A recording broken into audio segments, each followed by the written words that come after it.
Good morning, everyone. Welcome. This is Angela Coulter and Sarah Sieg Avagnoni. bringing you this week's Ascended World. Funny, I'm so used to doing that when we were doing our video, last week, and we started the shadow course that launches today, everyone. If you want to take it online, it's a fabulous, powerful, transformative course, as is all of the other ones. But as we love to immerse ourselves in the shadow in October, why not? Let's resolve it and use it for our, productivity kind of thing. Right. Yeah. I'm telling you, it's one of those things where it's like everything just synced right up between the equinox and heading into the fall and launching the shadow and October and just the season of fall itself, what that represents, what we put that out there to represent for ourselves. Right. Which is, the dark overtaking the light, coming into winter and stuff. Yeah. Well, and that time to rest.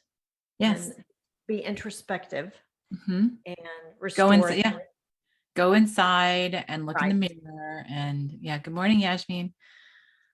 So in fact, we had a call last night, a pre-call for our retreat in a couple of weeks. And that is what I said to everyone was Sarah and I have decided that we're going into this as a respite. Right. Yes, I need the respite.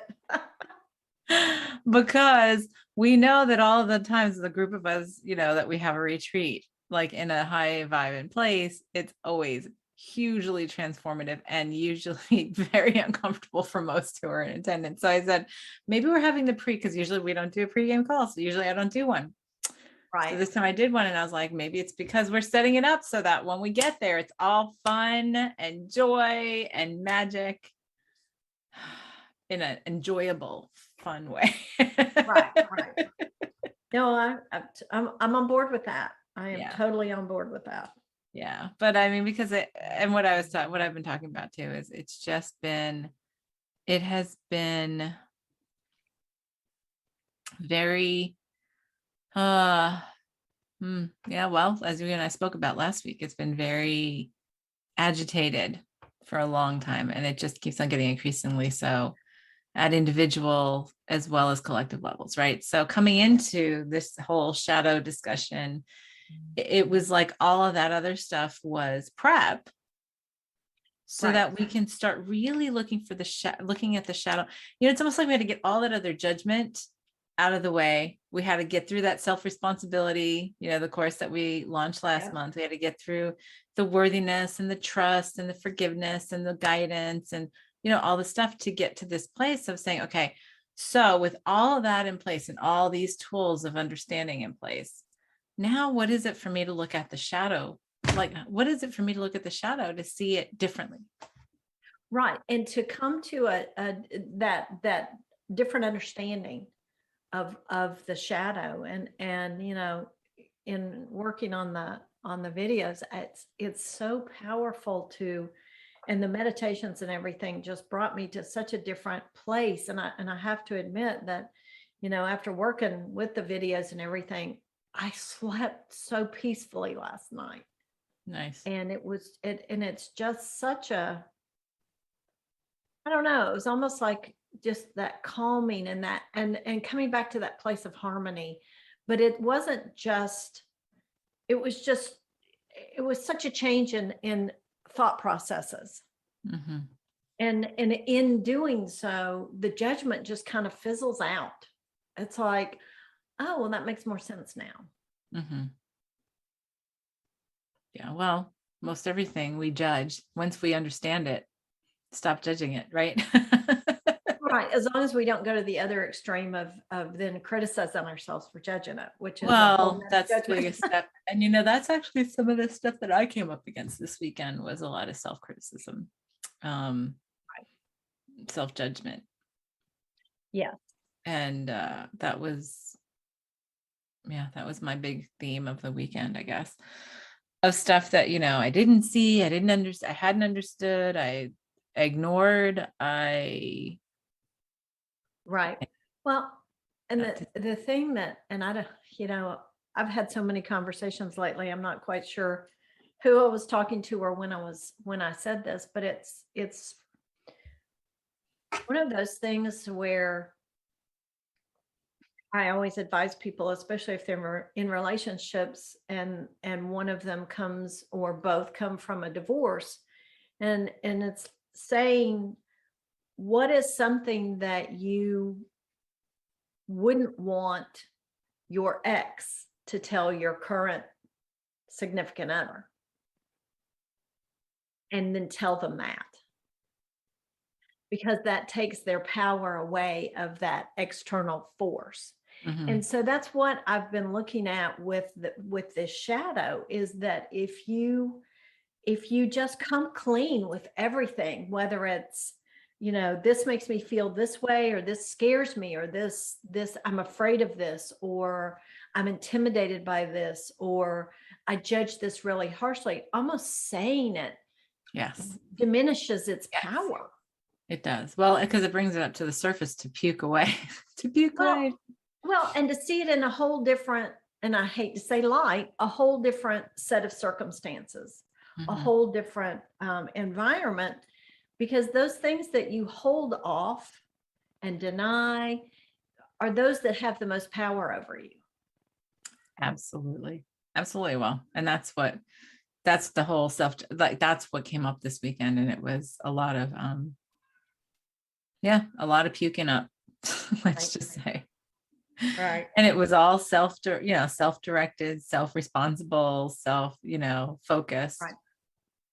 Um, but then it's almost like it clears up so much once you bring it, like you're saying, like you bring it to the light of day. It clears up so much underneath it, because you Right. filter everything you see through that stuff you're repressing, right? And Mhm. ignoring it within yourself, which is what we call the shadow of the darkness, or even evil, right? Well, and we this was my weekend, as I was looking at how I judge certain behaviors as fearful for myself. Mhm. And I jumped through so many mental and physical hoops to keep myself away from that behavior, that it becomes so consuming. And then I get to the place where I look back at my life and I think, boy, that's just been so boring, that I have invested so much in painting my white canvas white. Yeah. And I just really attribute that epiphany to looking at this course Mhm. and developing it, and realizing that those things that I've judged so severely and held well at arm's length are probably some of the best times I could probably have. Right, right. Well, and the other thing, and the flip side to that, which is what is so beautiful on how this whole shadow course that we're doing came together, is also seeing the things that we always judge as light side and looking at their shadow side, Right. because there's a shadow side to everything, or else it wouldn't exist, right? Absolutely. So like of shadow aspects, right? So, or we can treat it as part of our shadow aspects, like for Right. example, the anger and delight, right? Yes. And we're looking at, the whole course is looking at the what we consider opposites of each other, and looking at, say, the light and productive side of the shadow, what we judge as the shadow, and then the shadowy side of what we consider the light, Right. because that's how we come back into that wholeness. Like we've got to put the yin and the yang together for that whole, in For the duality, that's what we harmony, created. Yeah. for the harmony. Yes. And Yes. it's like, when you come up with phrases like, that anger delighted me so much. Or that delight angered me. Yes, exactly. And that's exactly how the course unfolds. But when you look at it, I mean, it's just I called it mind gymnastics, where you jump through all these and backflips and the way you think about things just totally changes. Yes. Totally changes. And it Yeah. just makes such a difference in your outlook and your perspective and your creation. Yeah. And I think that that's what really hit home for me this weekend, is how different my creations are by no longer coming from that place of fear. Yeah. Which, I find that just, it's been a lifelong search that I didn't even know I was looking for. Yeah. Yeah. It's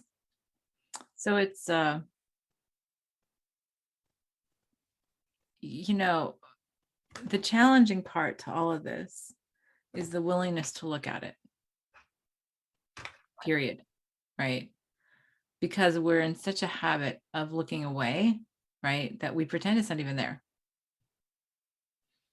And there's more programs now, I think, than ever before, but there hasn't traditionally been a lot on the spiritual side that talks about delving into the shadow in a way of acceptance and love, and truly seeing how it incorporates into the bigger picture.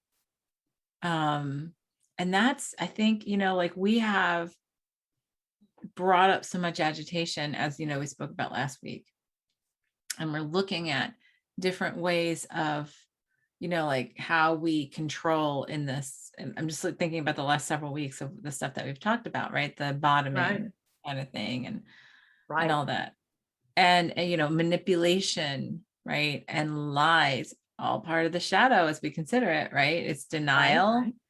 And yet it's been productive when it hits an explosive point, right? Because it's a propulsion, and it's something that it forces us to look in the mirror about and all that kind of stuff. But so think about that. We've essentially been talking about this for weeks. Right.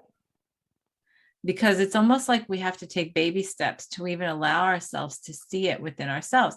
So within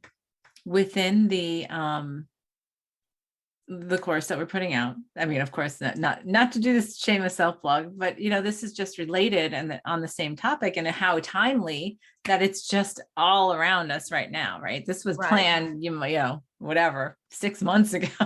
So, Right. But like one of the pairings, is truth and denial, truth and lies, truth and manipulation, right? That's right. I mean, and there's a productive part of that as just as much as there's a detrimental part to truth. Right. And when you were talking, I was talking about how we've created this judgment in separation, but yet we haven't fully explored the duality within the shadow, because as you said in the very beginning, there's a light part of the shadow, just like there's a shadow part of the light. Yes. And it's like there's duality within that duality. Yes. Oh, and yeah, it's like fractal, which is it really crazy. is. And once you start seeing the light for what it really is, you can't help but lose the judgment for the shadow, because then you begin to see it for what it really is. And then it just all comes back into that place of harmony, which the yin and the yang is such a perfect expression of that. Yes. Because of that balance, and that and the dots are just, that piece of the other within the other. Yeah. Yeah. Yeah. And it's the way we're not accustomed. Oh, there's the yawn. Oh, there's it. It's a way we're not accustomed to looking at it. Right. And we can talk about it until you're ready to really look at it. It just passes you right on by, and there are so many who are like, oh yeah, I dealt with my shadow, right? And I always laugh and say, yeah, I dealt with my shadow last Sunday at 3:00 and check that off my list. And it's like, right. No, but it's not to deal. And the thing is for us to also change the whole mindset about that. It's not dealing with your shadow. It's embracing your shadow. Right. Right. And it's and again, conversations that I've had, it's almost as if that's where we put the wounds. Yeah, absolutely. And that's our perfect hiding place, because it's already set up to be like, I've already walled this off. So let me just toss a few more things over the top of that wall and go along my merry way. And unconsciously, those are still as impactful as everything else you do. Yeah. And until you break that wall down and allow it all back in and all back home, it's like the Carl Jung phrase that, you'll think that it's just, fate that's driving you down these paths that you believe you don't want to go. Well, it's yourself, and it's your unconscious, Right. and it's all those things behind that wall. Yeah. And it's very uncomfortable. I will agree. we can lie about it. Yeah. And say, oh, but it's okay. it's okay. It is okay. I mean, it is okay ultimately, but it's also very uncomfortable. And it's all as how uncomfortable it is our choice, right? Whether we can accept the discomfort to let it go, because actually once we let it go, or let it come up and let it go, let it assimilate, have it accepted, then it's easier. Then you can move past it and you don't have that wall wall there anymore. And then things do become far more magical and free and Right. Well, and it's that saying, like, when you're carrying a burden and you set it down, you don't realize how much of your effort it was taking to hold it at bay, to hold it and carry it. And when it's gone, the relief is more than you can imagine, because you didn't even realize you were doing it. Right. And that's the thing that I've experienced on these big, shifting weekends, is how I feel like I've reclaimed a portion of myself. And it's whether I was trying to find the right vitamin or the right diet or the right exercise or the right whatever, to be able to regain that energy that I was expending, holding it at bay. And it's well, and then every time we think we're done, there's like, oh well, that was just one thing. right. But and again, a shameless plug, but we have given ourselves the tools to manage this through these courses. And I fully believe that I would not have been able to face what I've been facing personally had I not experienced these courses. No, I totally agree. And had that worthiness, and had that forgiveness, and had that self-responsibility, and understood messages and guidance and all of that. And I really, pat on the back to us, is looks like we really knew what we were doing when we outlined these classes. We listened. Wow. We listened, and they were all guidance. That was, and how they've come in has been really very little thought and simply just guidance, right? Right. Yeah. Good morning, Michael. Yeah. So, and the question is, how, I know that many have, how do I start doing this? How do I start, getting to that place? And I think it's different for everyone, obviously. I would agree. It's like when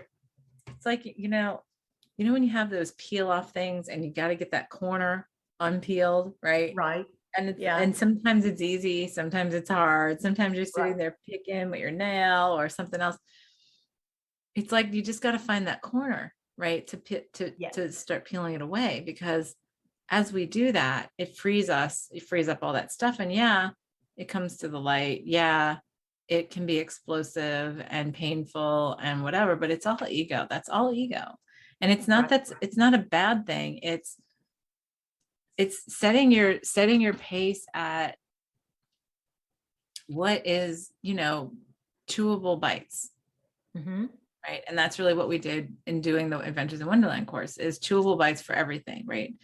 And they're still huge. Each of those bites within the bites are still huge.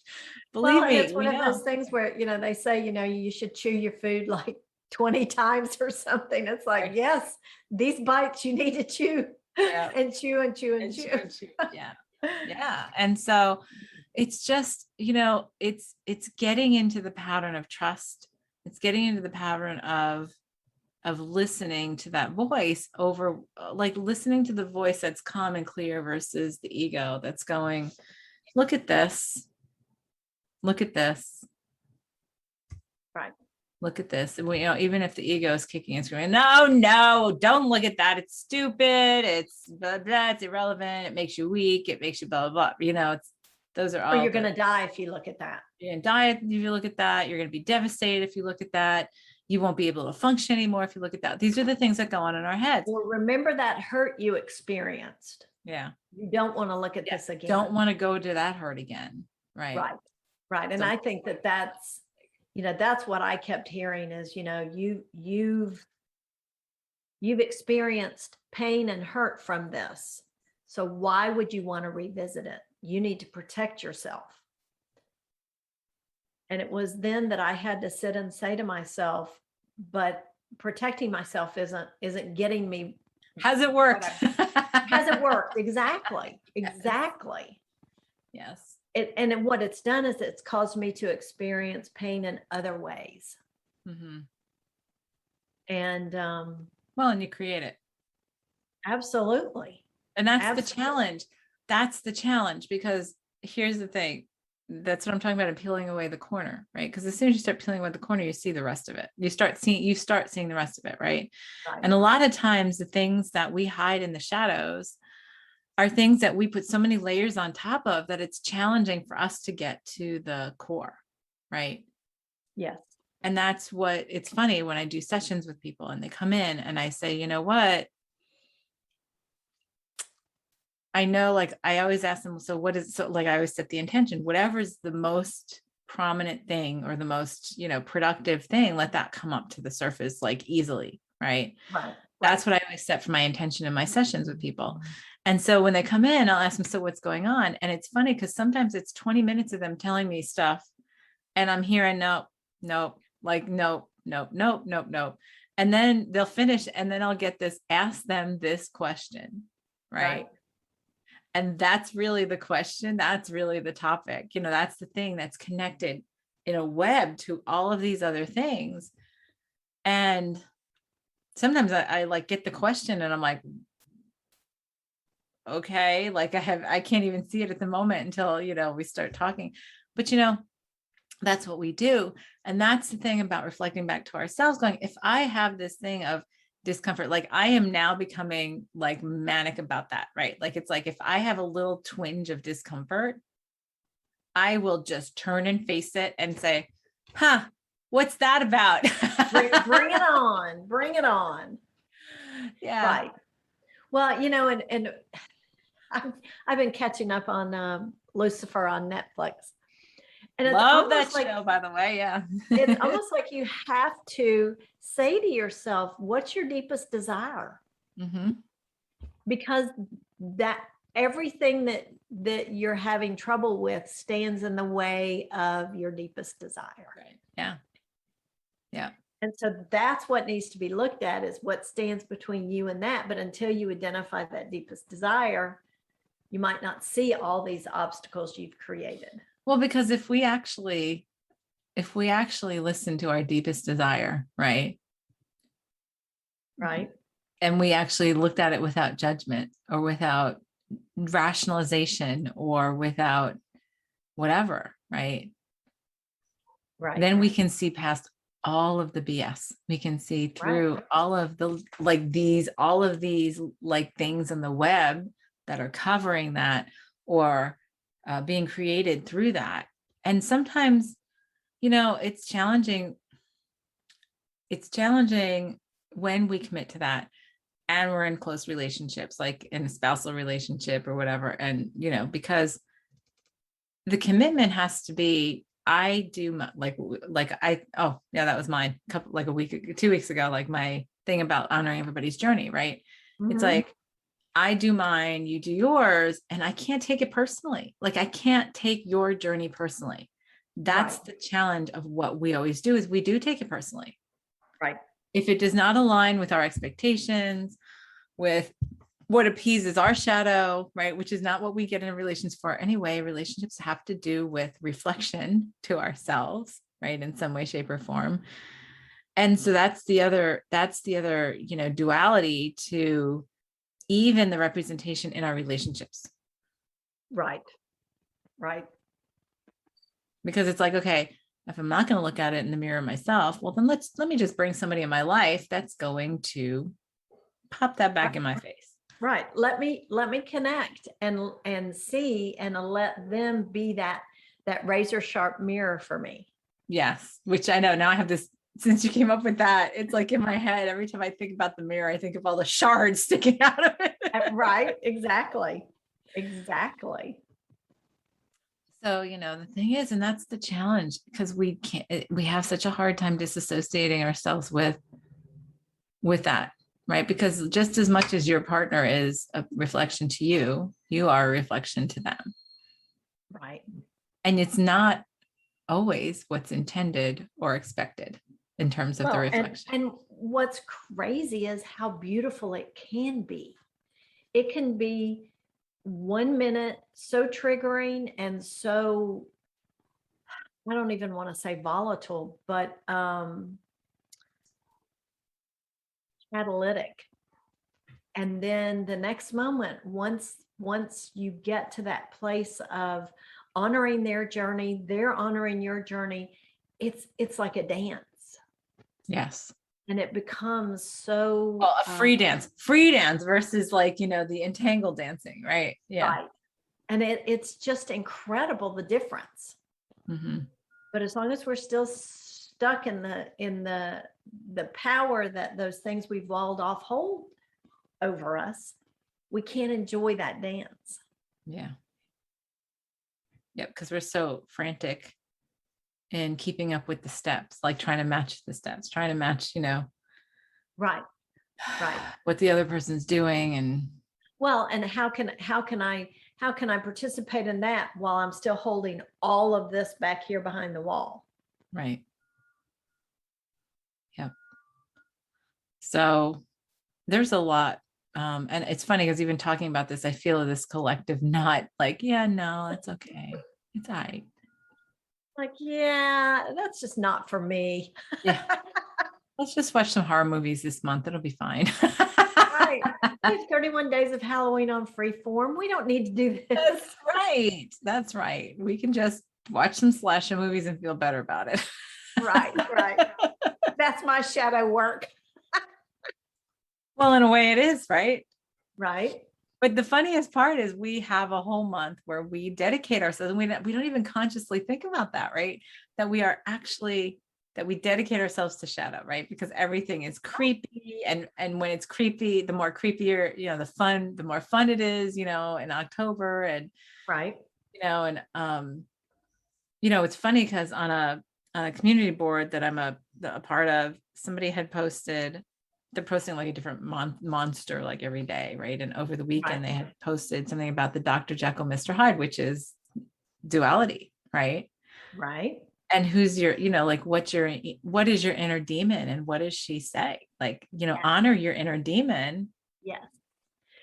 As And I did experience that this weekend. And it was a similar experience to what you had with inviting those pieces and parts of yourself, which I see as what's behind the wall, back home. And I had an experience with that. And it was a wild child girl who was totally out of control. Totally out of control. And what I heard when I would connect is, if you do this, it will ruin you. right. And I found that really fascinating, that I believed that connecting to that piece of myself would ruin me. Mm-hmm.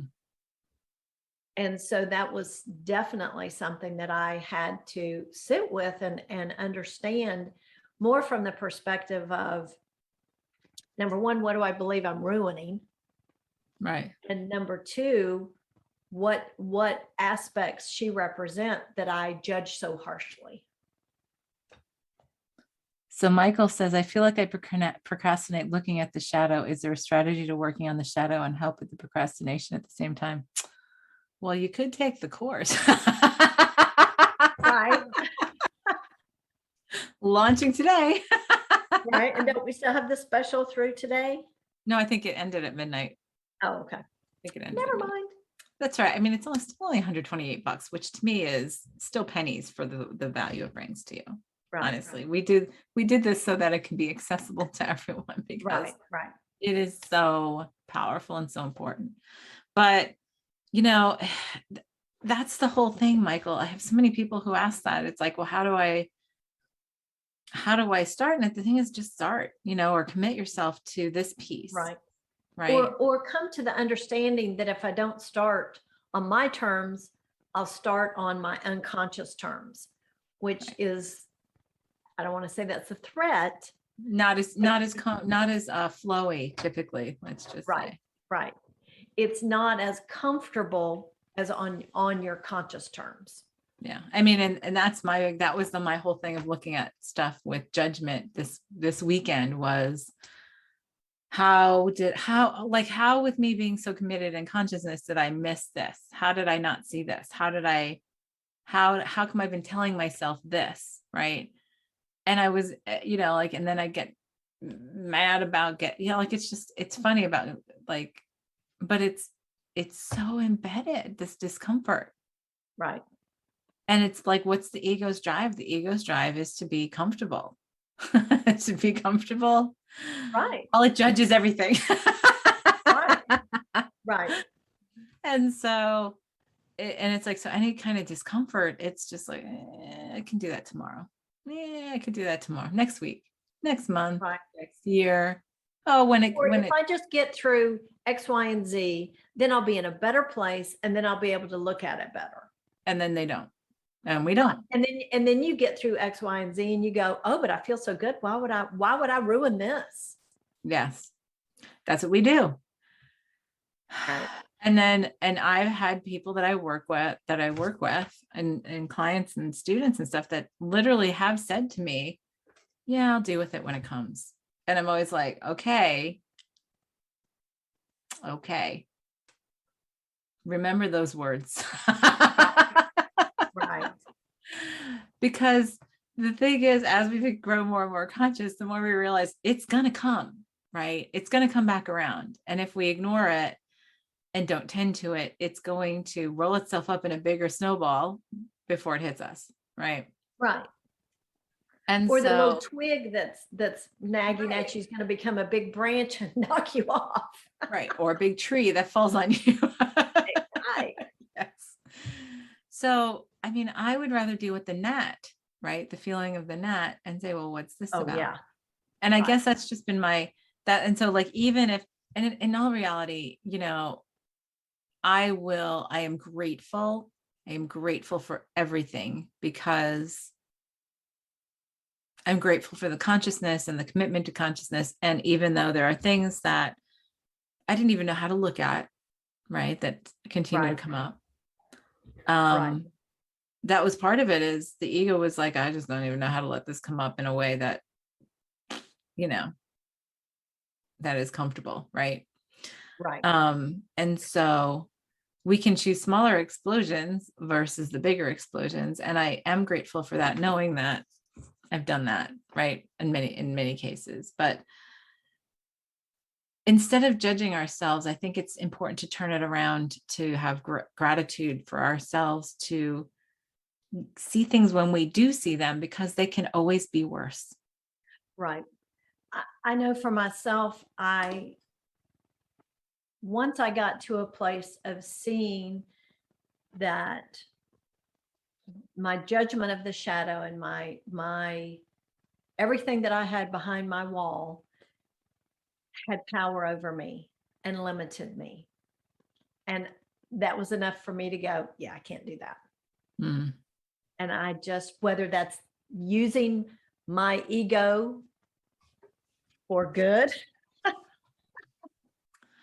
yeah. I was like, okay, I have to look at this. I could no longer not look at it because I knew there were things that I desired for myself that I couldn't have until I did this. Yeah. And that was more powerful than my fear of doing it or my, yeah, no, I just really, really would rather not. And and it's funny because we say, so like we put even this attention to the shadow because we think of it as the ominous side and all that kind of stuff, right? But then Right. there's also that whole thing that we're talking about, the shadow side to the light, that we totally ignore. And we're living it. And we're living it. Yes. And we're living it in denial Yes. or I don't want to say That's, I denial, think, in even, forgetting. and I think that's even more challenging Right. because we've convinced ourselves that anything associated with the light is good. So Right. therefore it doesn't need to be tended to. Right. Right. So whether it's manipulating someone or manipulating circumstances or For the greater manipulating, good, for what we or believe in. manipulating yourself, Mhm. which, which is the bigger shadow? Well, or we do, like, so for That that's example, in your face or Yeah. that's subversive? right, right. And so that's even more challenging because it's like, what about, okay, something that we believe makes us happy, right? Which is an externalization, but we Right. still hold on to it as okay, right? And then we do anything that we can to maintain that happiness. And it's so dependent on whatever that circumstance is. It doesn't have to be a person. It can be a situation, where you live, a job, a relationship, whatever. So it's like, oh, I'm just so happy doing this, right? And at some point you start to limit yourself, right? Because you force yourself into this. It's almost like being OCD, right? Like people going, well, when I wore this shirt, I had a really good day. So Right. I'm going to wear this shirt every day because then I'll have a really good day every day. Right. Well, I mean, and you could take that really to the extreme and look at a drug addict. Yeah. Well, that's what it is. All they want to do is be happy. Yeah. And feel good. Yeah. So where's the problem there? Right. So that's the whole thing, is looking at both sides. And like I said, I almost think that the light side to the shadow is this is the part that we have, or the shadow side to the light is the part that we have the most challenging perspective on, like, ability of seeing, because we hide it in our judgment of good and light. Right. Where the shadow's like, oh, it's just a shadow. Like, it's so funny. It's like, look at how we delve, like I said, look at how we delve into the shadow around Halloween, right? Right. And we don't even excuse ourselves. We just like laugh. I love being scared and haunted houses and slasher flicks and blah, blah, blah. And what's your inner demon? And when we can keep that category and say, oh yeah, well, it's just my inner demon, right? Right. Right. But when we say, what's the shadow side to your angel? Well, what do you mean? Yeah, what do you mean? Right. I mean, and there's like, so that's the whole thing. If we look at it as like an angel and demon, right? It's like, what's the demon side to your angel and what's the angel side to your demon? Because there is both. There was a book that I read years ago, and it was a horrible book. Well, let's talk about it. I won't give you the name of it because it was actually critically acclaimed, but I felt like it was a horrible book. But Right. it was so dry. But anyway, and the funny thing is, the reason I was like 21 at the time, 22, and it stuck with me. But the whole idea of the story is really powerful, and that's what the whole story is. It was funny because a bunch of friends of mine who were all readers, and nobody could get through the book, like past like 50 pages, and somebody bet me $20 I couldn't get through the whole book. To which I was like, oh, I'll read cardboard boxes, like if you want to give me $20 for that, okay. it was a struggle, but it was like about halfway through the book. It was like halfway through the book, the story started getting interesting, but it had to do with this one guy who was very, good and obedient and, pious and did all the right things. And then another guy, and they didn't know each other in the beginning. The other guy who was like, into debauchery and, like Right. all kinds of sinful things. And something happens to both of them where it's like a miracle happens. They both happen to be in the same place at the same time. Something happens. And it's not like a Freaky Friday thing. But what happens is the one who did all the right things starts growing horns and starts getting very demon-like. And then the other one that was all full of debauchery and stuff starts growing wings and becomes like angel-like. And so it really, in retrospect, it's funny. And talking about this, I'm like, that story, which was such a great story, and it was just so bad to read. Well, that But reminds me of, what was that TV show that was just recently that had, the angel and the devil were talking to each other. Good Omens. Yeah, that was a great. Omens. That was a good one. That was a great way of putting it together. Yes. Right. That's That what was that a way. reminds It was me of. always a way to be done. Right. Right. Yeah. But it's funny because I did pick up this other particular book again, I don't know, like 5 years ago, because I was like, okay, maybe I'll see it differently now because, I'm not Right. 21 anymore. And I pushed myself through 100 pages and then I was like, Nah. it's still not good. And the funny thing is that it caused so much, had so much press at the time. But anyway, so the point is for us to see both sides to both sides. Because Exactly. in duality, And- there is nothing pure in one side, because in duality, the nature of duality is there's two sides to everything. So there's two sides to every side, it's Right. and that's the fractal that we're talking about, Right. Right. And how can you come to a place of accepting and reconnecting with your wholeness if it's like, oh, I'll connect to everything but this huge chunk over here, Right. or everything I have behind the wall. And maybe Or it's easy. And maybe if we do it that way, though, it's easier, right? If we realize this, because then it's not saying this whole chunk of myself, which is like 50% of me, right? In duality, of me in separation. I'm going to put that over to the side because that's uncomfortable. And all I'm going to focus on is being the light. But when we start looking at everything in the light and dark, I'm saying that there's dark in the light and light in the dark, then if we're committed to the light, then we have to look at the dark too, because then we have to look at it in all aspects. Right. So, and maybe that's what makes it more biteable choose for us, is to say, let me look at it this way instead, like every element this way, instead of the whole picture, because it's overwhelming. Well, and I know that when I think of the fact that there are shadow aspects to what we consider the light, it makes the dark not so dark, if that makes any sense. Yes.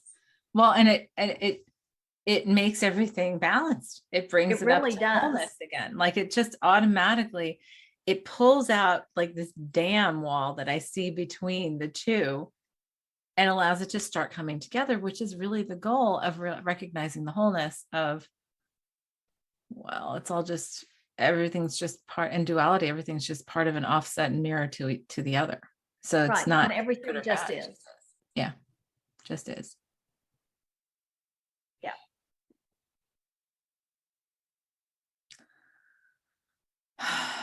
And no, it's not going to always feel good. No matter how much No, and what I've found is that it can just be exhausting, but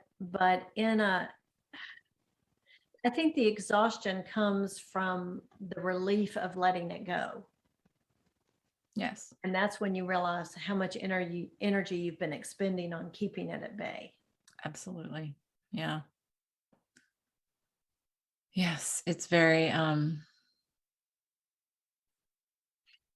it's good, but then you get refreshed, like when then you feel more free, right? But then not unfortunately, but then what happens is the next thing comes up when we take the bite, we'll choose. So that's the whole thing. When we say the chewable bites, I keep on saying that backwards.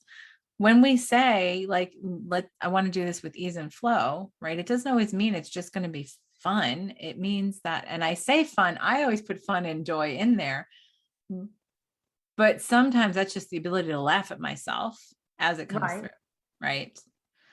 And it's also when we do it in chewable bites, it makes it smaller bubbles to pop, versus the big ones, which when you look at it from the bigger picture, okay, so it might feel more exhausting because we're popping a lot of little bubbles. Sometimes we do like 100 at a time or 1,000 at a time, right?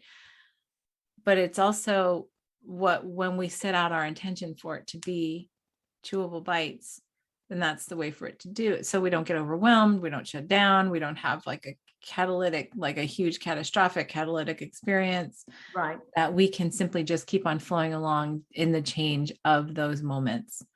And it's almost like, as we can accept this more and more, what I'm seeing right now is, as we accept this more and more, it's like we do these shifts and popping those bubbles in every single moment, and it becomes a non-issue. It becomes not uncomfortable.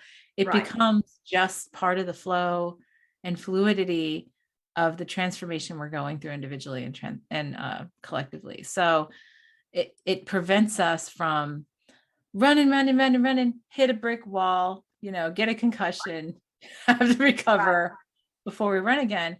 It's constant flowing through, those bubbles, and using them as that continuous flowing and easier progression of, of It's that navigation. navigating. Yes, exactly. So what do we do for today? How do we well, we keep on saying that, how do we do that in our thing every week, right? Right. It's setting ourselves to, what we said last week, I think was so great in that, because I've come back to that a number of times, that like that nourishing bubble of love, right? That we support ourselves in love through this. Right. But Well, I would, and also to come to the place to where we believe that we can do this. Because if we can't see ourselves coming through this, we won't. right. We'll be creating that. Yeah. So we want to set up the circumstances to where we know we've got this. Mm-hmm. Yeah. Yes. And that we can accept, that we've got this. And whether it's a million little bubbles, it doesn't matter, because, then the mind says, well, how many are there? Because I can't tell you how many times we've all said this. Well, God, are we done yet? Are we done yet? Are we there yet? Are we there yet? Yes, at some point, I feel like we'll feel free enough to just say, okay, now I'm just going to let go of the rest of them. Right. Right. Because I got this, right? Because that's when you realize I got this. And so like, maybe it's setting the energy for that so that it becomes easy and just non-consequential, just a non-issue, right? Just completely easy and flowing. And there's like, it's almost like we need to get rid of the term comfort and just allow that shift, and to acknowledge that any kind of trigger that, or like, knot in our stomach or just a little ping, to look at all of that, because those are the clues that get us to those little bubbles more so than anything else. Right. Absolutely. So maybe it's just committing to that and allowing ourselves that, and to knowing that we're worthy for that, and to trust it, and, let it all flow in that way. What do you think? Be able to see the dual sides to everything in a place of acceptance and love, and to just commit ourselves to letting those little bubbles come up continuously so that we can just let them go. Let them become productive. What was that? All with gratitude. All with gratitude and laughter and fun and love. I like putting it on that side too.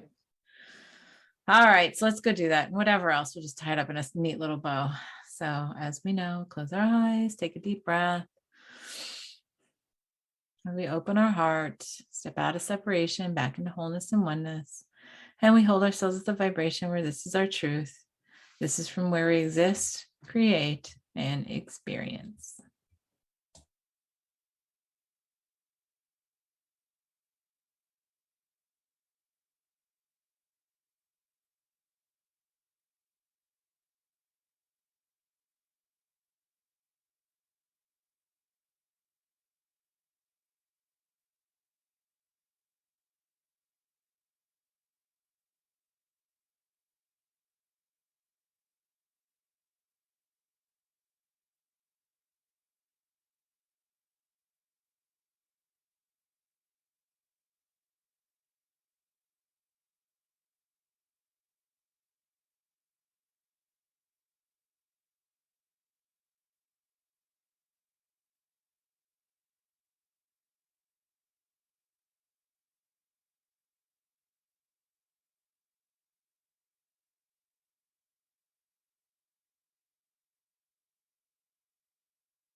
All right.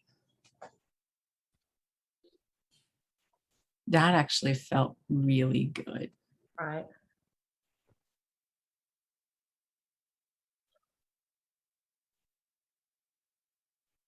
And it was almost like everybody's bubbles went back to themselves.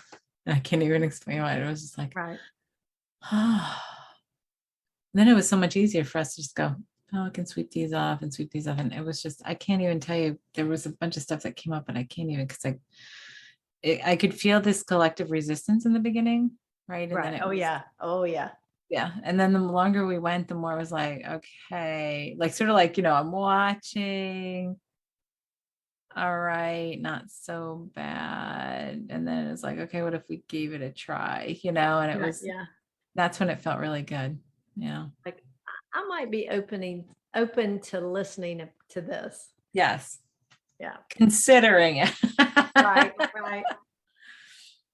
Yes. All right. Well, baby steps. Baby steps.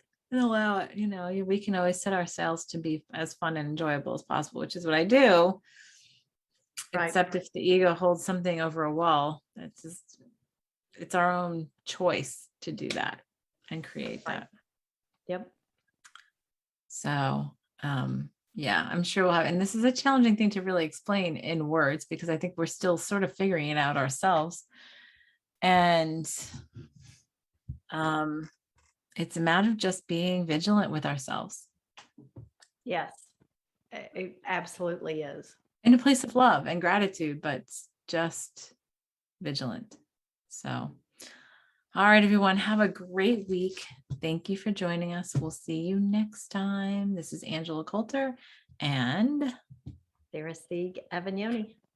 signing off with this week's Ascended World. Have a good one.